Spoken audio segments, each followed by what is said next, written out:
Welcome, GMs, to another week of fantasy football.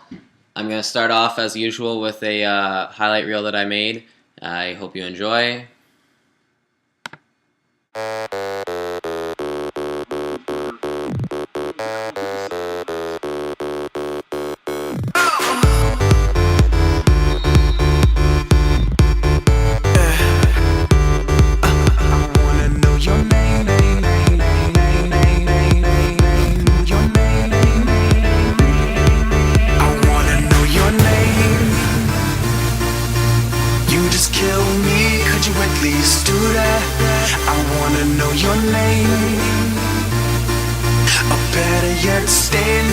Just do that. I wanna know your name. You just kill me. Could you at least do that? I wanna know your name. Or better yet, stand there. Just do that. Hey, yeah.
I wanna know your name.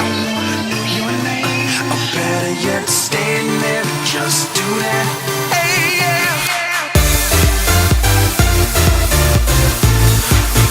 Oh, yeah.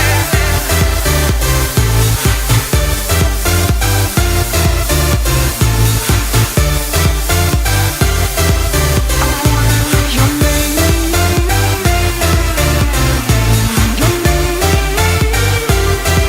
A little bit different each week, and this week I'm going to start off with the players of the week for offensive and defensive players.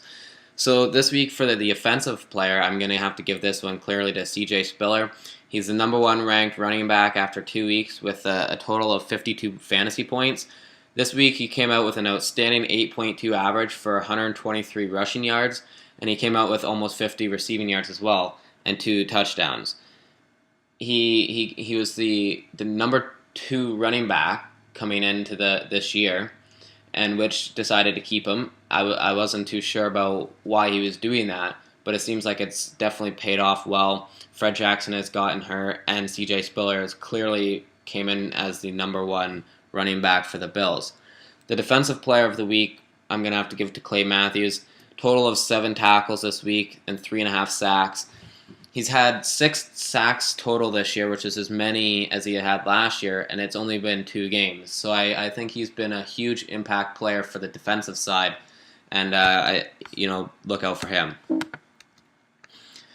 I'm gonna also do a rookie watch. So looking at the top QBs of that came out of this draft class, I'm going to have to project it being Robert Griffin, Andrew Luck, and then Russell Wilson. Robert Griffin has just been absolutely outstanding. He definitely has proven so far that he deserved the Heisman. He beat Breeze and the New Orleans Saints in week 1 and just lost to St. Louis by 3 points. After 2 weeks, he's the number 2 quarterback, and he has the most fantasy points for quarterbacks with a total of 56. I'm going to have to say that Andrew Luck is a little bit better than Russell Wilson right now. I have a lot more confidence in him being more of an actual throwing running back rather than a guy that just is able to run a little bit more.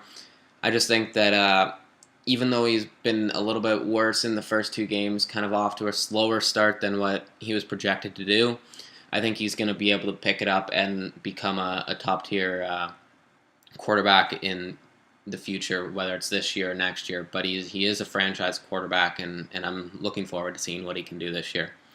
The running backs, the biggest running back that has come out of this would be Alfred Morris of Florida Atlantic.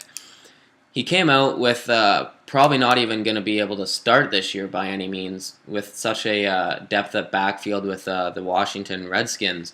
He came out outstanding preseason, and with all the injuries, he came out as the #1 running back, and he's been nothing short of a miracle here anyways.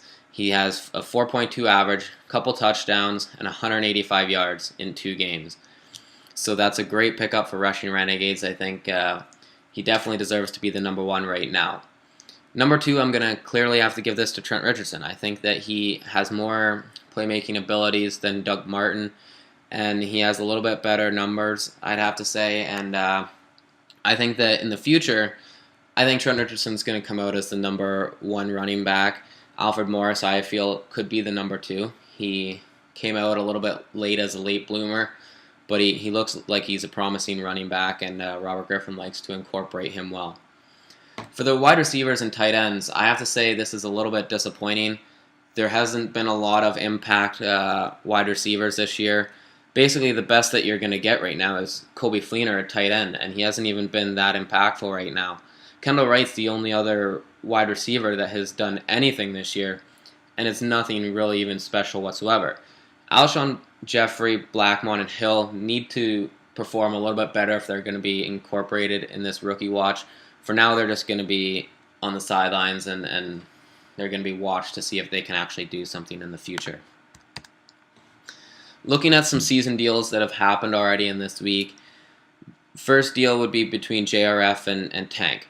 Personally, JRF thought that it was time to switch things up a little bit, and I don't see why. The Atlanta Falcons have been completely unstoppable, and Roddy White is a top wide receiver, and he's giving him up for Nate Washington and Bradshaw, neither of which I feel are even top 10 players.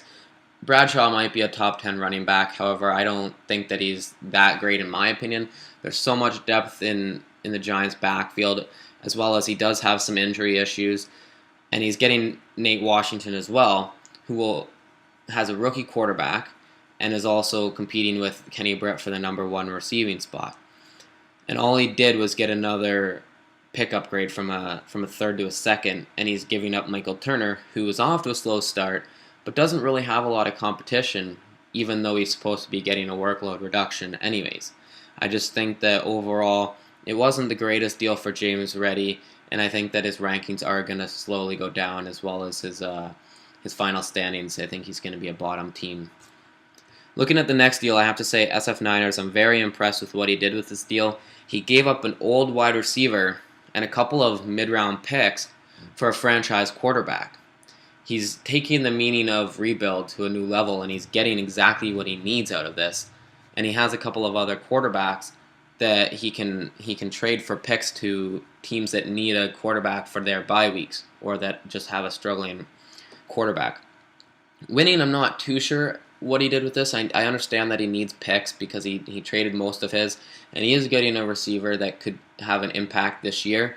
However, I just don't see what the point of winning to go up a little bit in the standings to get a worse draft pick anyways.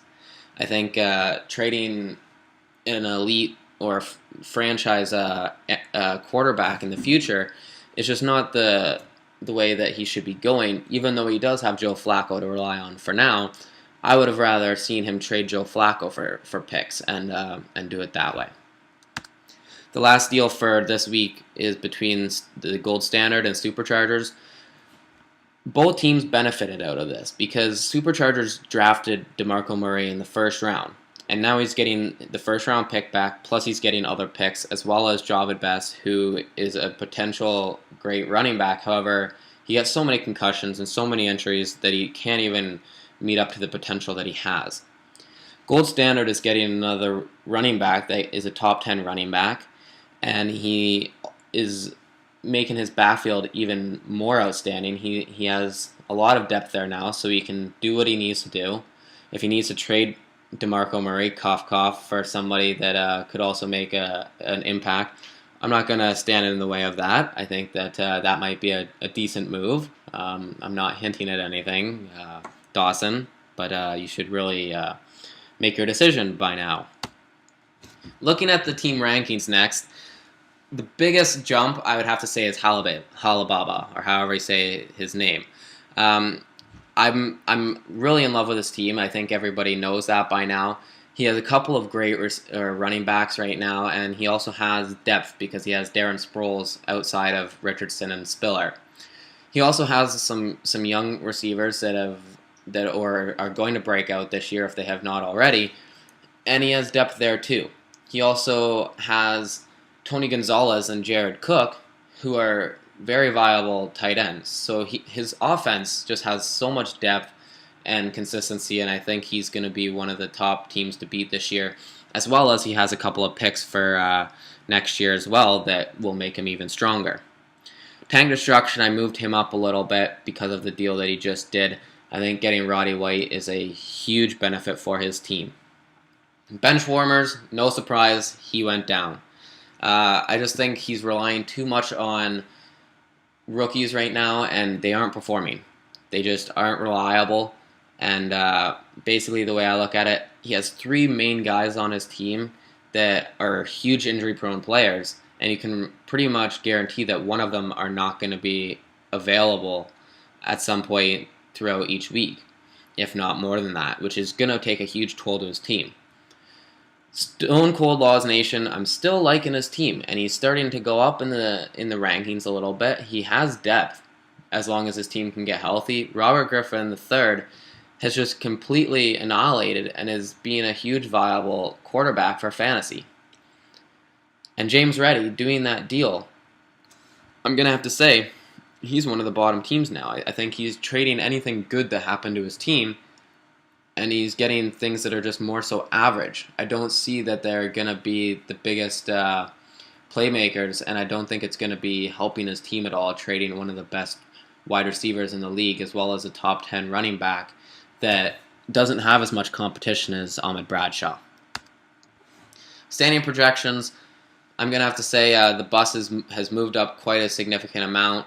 I still think WWJD could finish with a higher points, and I'm pretty sure that's how they finish. So the bus is going to win the division in my eyes, as well as the gold standard has moved up as well. What a great performance he had last week. And I think that in his division, I think it's just easy enough for him to win that. And you could see him being a top 4 because of the division win. Another team that I see going down is Tank Destruction, because it's going to be a matchup between Gold Standard and Tank Destruction as to who is going to win that division. However, I think Gold Standard has a little bit easier of a schedule, and I see him coming out on top. Benchwarmers, again, no surprise, he's going down. He has a little bit harder of a schedule, and I think he's just off to an 0-2 start, could come out with an 0-3, and good luck if he's 0-3 making the playoffs. I just don't see it unless he can get one of his receivers to be unreal and actually be a consistent, reliable wide receiver. He needs to do something with his team, and he needs to make sure that his injury-prone players are healthy if he's even going to compete whatsoever, or he needs to trade some of those players. I'm going to keep the playoff projections. Basically, you just need to look at the first round. Anything after the first round can be completely by chance. It's just so inconsistent. You never know what's going to happen with that. But if you look at who I think is going to win, Halababa has moved up so far. I just think with the depth that he has, if anybody gets hurt, he has another player that can fill in that space and be a good fantasy option. I think the bus is going to win as well. And I think you look at the top 4 teams, and I think that that's reliable. I think that you can look at that, and I think the Halababa WWJD is the closest matchup of who maybe it could be a toss-up. Maybe you'd see WWJD coming out on top. But I think the top 4 is pretty accurate in my eyes.